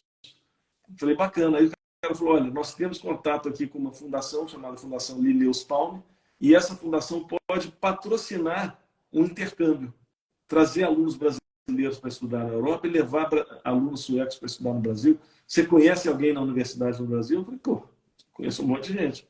Né? Tinha uma outra professora brasileira lá na universidade, que era a Maria Tereza Mateiro.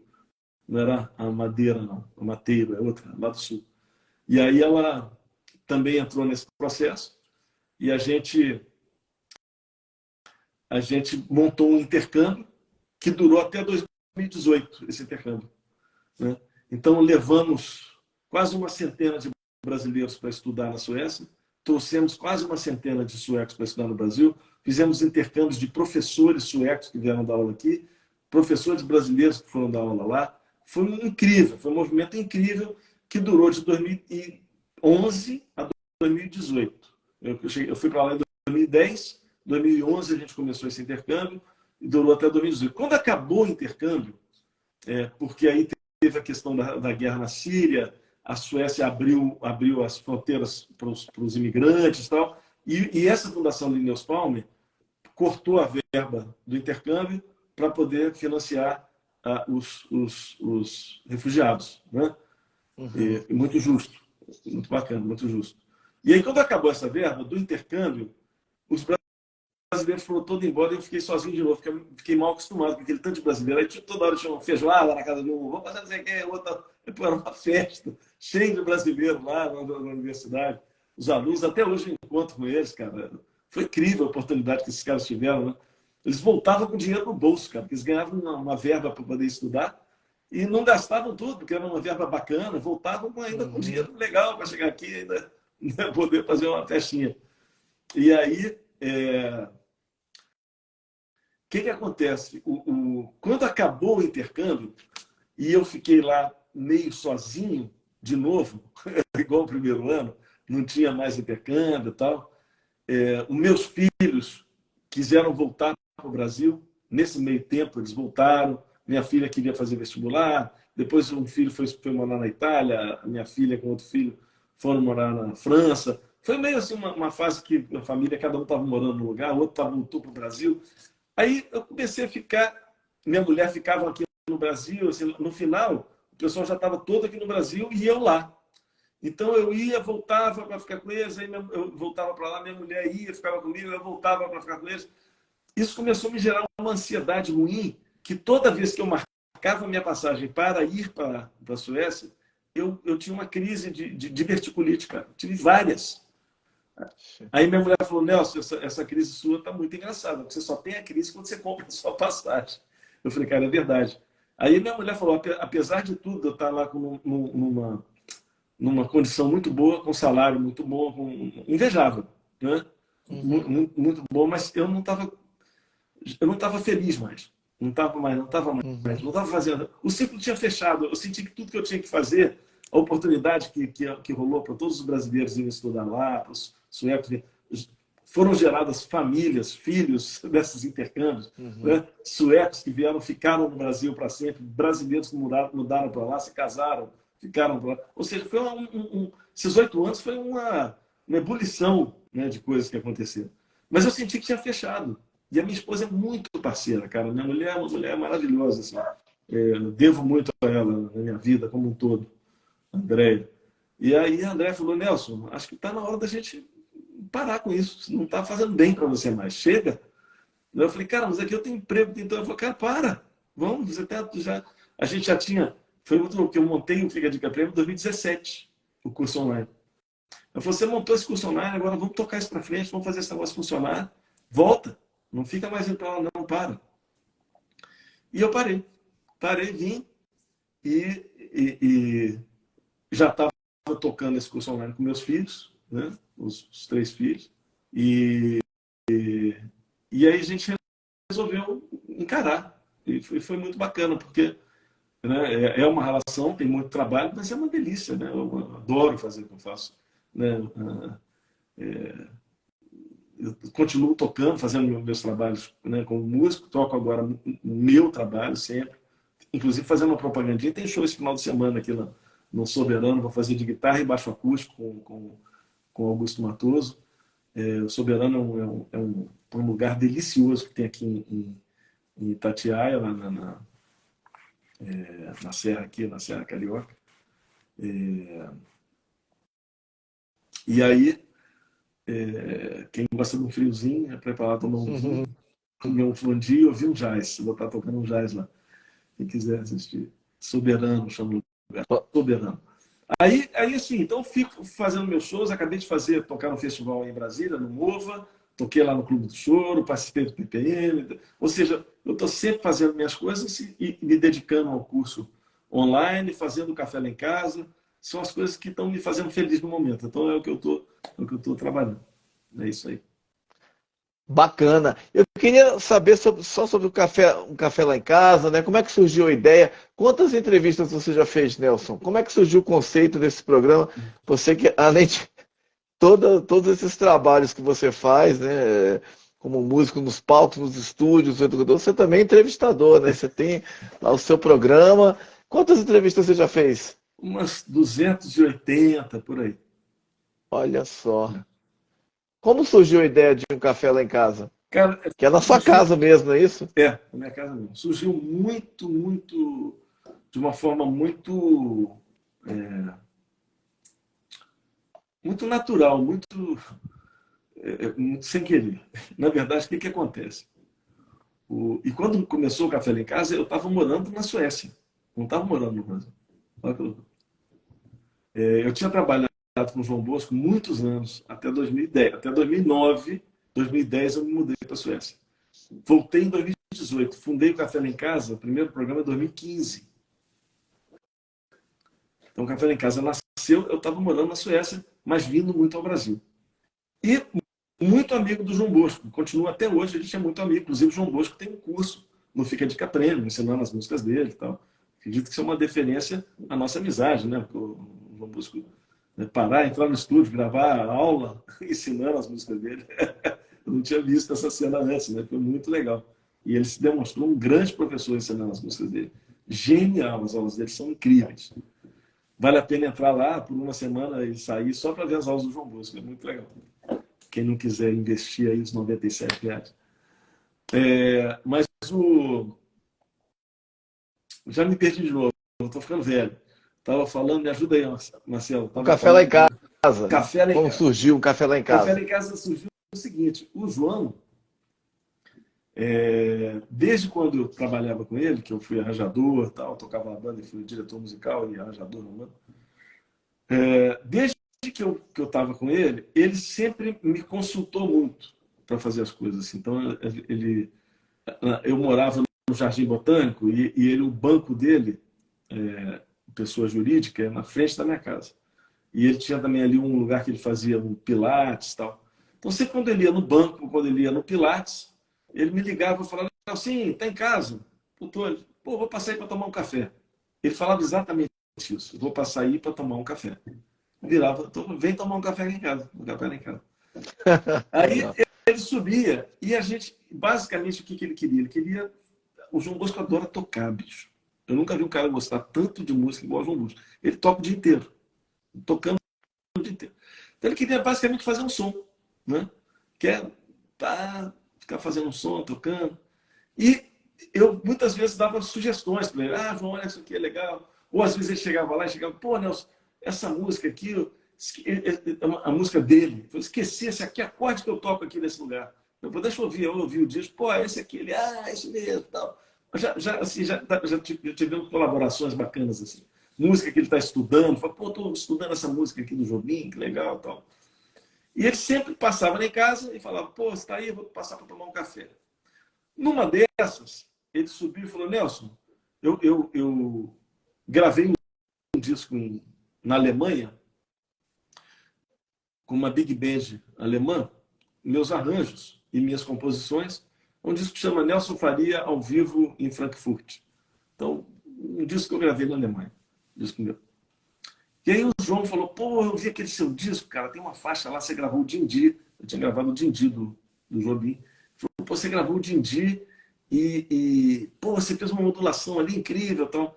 Na verdade, essa modulação que eu fiz, até quem me mostrou essa modulação foi o Ney Conceição, um dia no saguão do hotel, falando, olha, a modulação que o Luiz Essa fez no Dindi, numa gravação lá atrás, década de 60, alguma coisa assim. O Luizinho tinha feito isso, ou 70, não sei. O Luizinho tinha feito essa modulação, que é uma modulação muito bacana e muito incomum, porque é meio tom abaixo. Normalmente a gente modula para cima, ele modulou para baixo. E aí eu usei essa modulação no arranjo que eu fiz. Aí o João falou, pô, aquela modulação ali que você fez, como é que é aquilo? Eu falei, pô, aquilo ali é do Luiz Essa. Muito bacana. Tal. Ele falou, pô, me mostra. Tal. Mostrei para ele. Aí uma semana depois, ele volta. Pô, passei para tomar um café. Falei assim, olha aqui o que eu fiz com aquela modulação. Ele pegou, colocou aquela modulação num outro momento. Tal, muito legal. Tal, e ficou incrível o que ele fez ali. E aí, quando ele fez aquilo, eu falei, João, naquela época não tinha Facebook, não tinha nada, tinha um Facebook sem vergonha. Aí ele falou assim, pô, eu falei, João, posso gravar a gente tocando isso? Pode, tá abrindo no computador assim, a gente gravou no computador, inclusive parecendo que nós dois éramos canhotos, porque ficou espelhada a imagem, coisa aí. Aí, gravei aquilo ali. Quando acabou, eu falei, João, posso postar isso no Facebook, cara? Ele falou, pode. Então, eu peguei e postei no Facebook. Postei. Isso era 2015. Postei no Facebook. Era um pouquinho antes de 2015, era 2014. Aí postei isso no Facebook. Ou era até antes, cara. Estou achando que isso era até antes. Porque eu abri a conta do Café lá em Casa em 2013. Isso era 2013. Você vê como demorou para a gente lançar o programa. Aí eu gravei esse negócio a gente tocando no Facebook. E aí o João Bosco foi embora também. Eu fui dormir, acabou, não sei o que e tal. Chegou no outro dia, eu fui abrir meu Facebook, cara, levei um susto. Porque tinha, pá! Arrebentar, sair completamente fora da curva. Não sei quantos mil comentários, não sei. Eu falei, que é isso, cara? Eu, quando tinha assim, 30 likes, eu ficava feliz da vida. Né? O negócio tinha 1000 e tantos likes. Eu falei, que isso, cara? Que loucura é essa? Porra, que negócio com o João. Eu falei com meus filhos, olha aqui, cara. Aí os meninos falam, pai, pô, você conhece a MPB inteira, por que você não faz? Por que a gente não faz um programa com isso? Meu filho mais velho é videomaker, né? Trabalha com filme, com vídeo e tal. E a filha mais nova é jornalista, também trabalha com texto, tal, do meio engenheiro. Então a gente falou assim, pô, por que você não faz um programa chamando seus amigos para gravar? Eu falei, pô, pode ser uma. Mas aí eu indo e voltando para a Europa, né? Indo e voltando, meus últimos 3 anos de Europa. Aí, de Suécia. Aí eu fui, numa das minhas voltas, meu filho falou, vamos organizar numa volta sua, a gente já grava alguns programas. Aí, legal, falei com o João Bosco, não, agora não, vamos. Estava sempre enrolado, eu demorei mais de um ano para gravar com o João Bosco, o programa dele.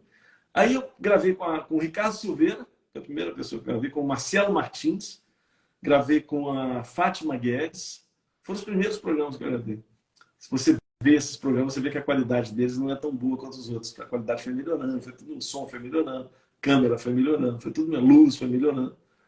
Aí, cara, a gente gravou alguns programas. Eu falei, cara, o que a gente vai fazer com isso? Vamos tentar vender isso para um canal de televisão. Aí tentamos. Tem um amigo meu, Luiz Nogueira, que é muito bacana, ele nos ajuda muito nessas coisas. Falei, cara, vou tentar botar isso aí, ligar para um cara lá no Arte 1, ver se a gente coloca. Aí acabou que não rolou. E aí não rolou. Aí ficou assim, nessa a gente tinha uns 8 programas. Aí meu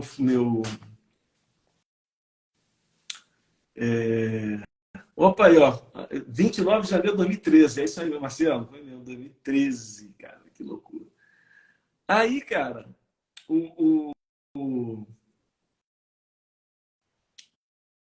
quando eu leio o negócio assim, eu já logo perco minha linha de raciocínio. O que eu tava falando aí? Sobre o programa, como exibi-lo, né? A gente não tinha Onde como exibi-lo. fazer, não tinha. Aí meu filho falou, cara, quer saber? Vamos lançar isso no YouTube. Eu falei, pô, mas no YouTube, cara, a gente gasta um dinheiro para fazer esse programa, para editar, não sei o que, gasta tempo, vai botar no YouTube, a gente não vai conseguir nunca ter retorno desse negócio. Os meninos falam, não, cara, vamos botar no YouTube, vamos fazer plateia, vamos mostrar o trabalho, é mais importante. Eu acreditei neles, né? Porque a molecada está muito à frente da gente, né? A molecada sabe tudo. Aí a gente lançou o programa. E aí a gente tinha 8 programas, então tinha um por semana, dava 2 meses. Aí meu filho falou assim, cara, a gente lança e já vai gravando outros.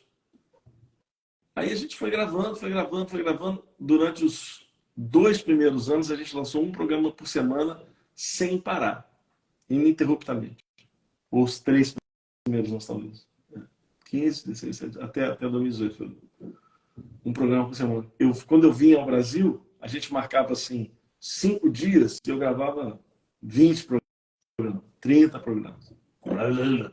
Teve dia de eu gravar 4 programas seguidos, um atrás do outro. Bum, bum, bum, bum, bum, que nem saber. E aí, cara, a gente ficou com vários programas, começamos a lançar e a curva da audiência do programa foi fazendo assim. Foi subindo de uma forma muito forte. E aí começou a vir, né, canal de televisão nos procurando, lançamos no Music Box Brasil, lançamos no Arte1, lançamos no Futura. Começou a pintar os canais de televisão e aí começou a abrir um mercado bacana para isso, né? Então, foi muito legal. Então, a gente pode dizer que o Café Lá em Casa nasceu, né, de visitas que o João Bosco fazia na minha casa. Nasceu disso aí. E de uma forma muito despretensiosa, a gente lançou isso no YouTube e funcionou. É um programa que tem um conteúdo bacana, então um produto que um programa que encontra eco em muita gente, né? Muita gente quer saber a história e foi muito engraçado porque eu comecei a fazer o programa com as pessoas que eu conhecia bem, meus colegas, tá, músicos conhecidos, arranjadores e artistas com quem eu já tinha tocado. De repente começou a minha caixa postal a encher de gente querendo se representar, os empresários, os artistas. Pô, abre um espaço aí para levar fulano de tal, abre um espaço para levar fulano de tal. Eu falei, pô, que bacana, agora as pessoas estão me procurando para fazer o programa. E aí o programa foi crescendo, né?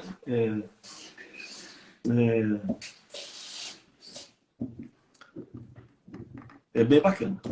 Tem o Ícaro que está perguntando como não ficar com as músicas debaixo da mão, né, para o seu confiante. O que eu te digo é o seguinte, você tem que estar 120% para poder chegar no show e cair para 100%. Se você chegar em 100% no show, vai ficar 80%. É sempre cai. O rendimento cai no palco, não tem jeito. Então tem que estar preparado. Aí para se preparar são várias coisas. Entra lá no Fica a Dica Prêmio e a gente conversa. Vai ter tempo de conversar Tá com dado o toque. Legal, quase 300 entrevistas, fantástico. E é legal porque vocês também tocam, né? Muito bacana. é muito Eu já vi gostoso. vários. É uma cachaça, uma delícia. Porque eu encontro as pessoas, cada um tem um jeito diferente de tocar, cada um tem um estilo diferente, assim, né? Já recebi gente aqui de várias vertentes diferentes, músicos novos, né? Já recebi aqui um menino de, sei lá, 12 anos que tocava flauta doce bem pra caramba, e já recebi o Nelson Sargento quando ele estava com 93 anos. Já recebi gente e nessa faixa aí, gravei agora há pouco com a Ana Lu Sampaio, que tem 15 anos, e é um barato mesmo, bom demais. Muito bacana. Nelson Faria, já estamos aí com 1 hora e 40 minutos de bate-papo, fantástico. Eu queria te agradecer, sim, imensamente por você ter estado hoje aqui nessa live, contando a sua história, essa história fantástica aí. Você que é um dos grandes nomes aí da música do Brasil e do mundo. Honrado em ter o privilégio, assim, de poder, assim como todos os que participaram aqui dessa live, perguntando, de ter uma figura como você, tão bacana, assim, admiro, a minha admiração por você, além de você ser esse artista fantástico, esse grande instrumentista, compositor, professor, educador, de você ser também essa figura tão generosa, né, de você se dispor a estar aqui conversando, e a gente percebe isso quando você, eu vi o show, assim, quando você recebe as pessoas, você conversando lá, depois do show, super atencioso. Aqui, cada comentário, cada pergunta, você olhando e respondendo. Assim, muita generosidade, muita gentileza.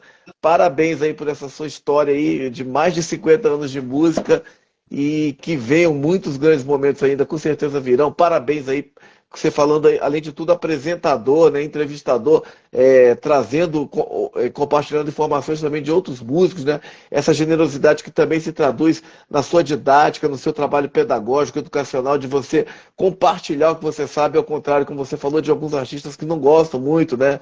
Enfim, mas obrigado demais, assim, uma honra ter você aqui. Eu que agradeço o seu convite, Marcelo, foi uma delícia. Estou vendo algumas pessoas fazendo perguntas aqui, nem consigo ler todas porque vão passando muito rápido, mas para mim foi um prazer enorme. Adoro contar essas histórias, adoro o que eu faço, adoro a minha profissão. Acho que é uma profissão maravilhosa, a profissão do músico, excepcional, uma profissão. Eu acho que todo mundo que se dedica àquilo que ama vive com alegria, né? Porque você faz o dia inteiro aquilo que você mais gosta. Então, o Gilson Peranzeta fala, quem trabalha no que ama está sempre de férias. É mais ou menos isso. Dá trabalho, né? Às vezes é cansativo, mas a gente está sempre com muita energia, com muita vontade de tocar, de compartilhar, de estudar, de conhecer coisas novas, estudar coisas novas, aprender, né? A gente aprende com todo mundo, cara. E é muito bacana agora com Fica a Dica Prêmio, tem tantos músicos assim bacanas, não só os professores, dentro dos alunos mesmo, dos assinantes do Fica a Dica Prêmio, tem vários músicos com quem eu aprendo muito. Às vezes o cara manda um vídeo tocando. O Marcelo mesmo que estava aqui hoje presente, um cara que às vezes manda uns vídeos e fala, nossa, que cara que sensível, que bonito o jeito de tocar e tal. Então, assim, é um prazer enorme. E o camp está sendo para mim, cara, a nova sopro de alegria. Assim, o camp está sendo muito legal. Então, quem quiser conhecer mais sobre o camp, o que eu sugiro é o seguinte: se inscreve no meu canal aqui, que eu vou mandar recado, vou estar avisando sobre o camp, que vai abrir as inscrições no dia 1º de agosto. 1º de agosto agora, de 2023, vai abrir o camp que vai acontecer no Corpus Christi de 2024. É imperdível. A gente vai abrir, no dia 1º de agosto, a gente vai abrir com uma possibilidade que vai durar só até o último dia de agosto, que é a possibilidade de dividir em 12 vezes sem juros o valor do clube. Olha só. Então, todo mundo pode entrar e dividir em 12 vezes sem juros, não fica pesado para ninguém.